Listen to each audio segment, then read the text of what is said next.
Good day guys, and welcome back ulit sa akin channel. May share lang ako sa inyo ang anong mangyayari sa inyong motorsiklo kapag hindi nagtatrabaho yung oil pump nyo. So sa mga 100cc at saka sa 125cc, ito yung disenyo ng makina nyo is underbone. Yung mga oil pump is nandito yan sa ibabang bahagi ng stud bolt. So nakita nyo yung butas na yan. Yan. Nangyayari sa kanyang motorsiklo ay walang oil na pumapasok sa cylinder head. Yun, nakikita nyo. Meron sa mga pinong metal na kinakain. Yan. Yung camshaft naman niya. Yan. Tuyong-tuyo yung bearing niya. Side bearing ng camshaft. Saka yung lobe. Yan. Muntik nang maubos yung lobe niya. Yung isa naman, yan. Nakain na yung dito na bahagi. So, nakuna na siya. Nagkaroon siya ng mahinang puwersa. Yung at biglang namamatay. Kadalasan nangyayari sa mga motor na matatarik na daanan. Yan, pag umaangat yung mga motorsiklo, ito yung mangyayari, biglang tumitirik yung motorsiklo. Yung pin niya, yun, tingnan nyo naman pin niya. Yan, ito yung tuyo yung pin niya. Yung pin. Yung camshaft release niya. Yan. Kasi nga walang oil na pumapasok. Itong mangyayari guys, kapag mag-assemble kayo ng motorsiklo, kapag nagtatap overhaul kayo, before nyo muna i-assemble yung motorsiklo, so i-check nyo muna itong part na ito, yung labasan ng oil, sa oil pump, kung mayroon bang lumalabas, saka nyo i-assemble. Kasi itong mangyayari, kapag hindi chine-check yung oil pump, yan, makakaroon ng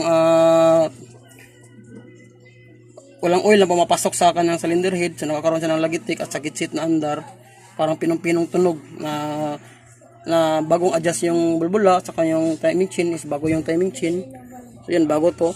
Tapos yan pa rin, nakakaroon pa rin siya ng lagitik. Yan, ito yung nangyayari guys, ubos-ubos. Malapit masira ang camshaft, cams assembly. Tapos ang gagawin natin, try natin lagyan ng hangin.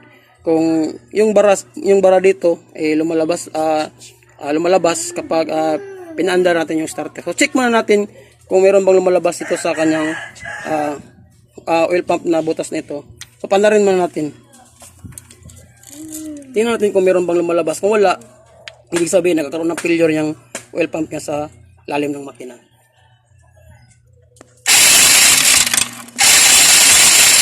So yan guys, walang lumalabas na oil. Dapat kasi kapag umaandar yung makina, so nagkakaroon niya ng paglabas ng oil dyan. So mabilis na daloy ng oil na dito dumadaan sa stud bolt at nagsusupply dito sa ating cylinder head. So dito yan papasok sa part na ito, ng cylinder head. Ito yung pumapasok ang oil sa stud bolt na part na ito. So try natin siyang pahanginan kung yung nabara is mawawala.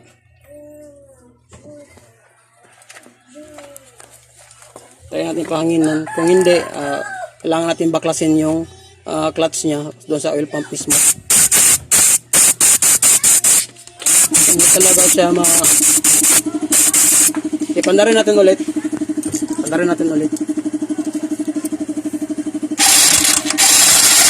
Yan guys. Ang kita nyo naman. Ngayon lang siya lumalabas. Ibig sabihin, may maliit na dumi na pumapasok dito sa kanyang oil pump. Kaya nagkakaroon ng pagbara at nasisira yung mga cams natin. Cams at saka sa loob ng cylinder head.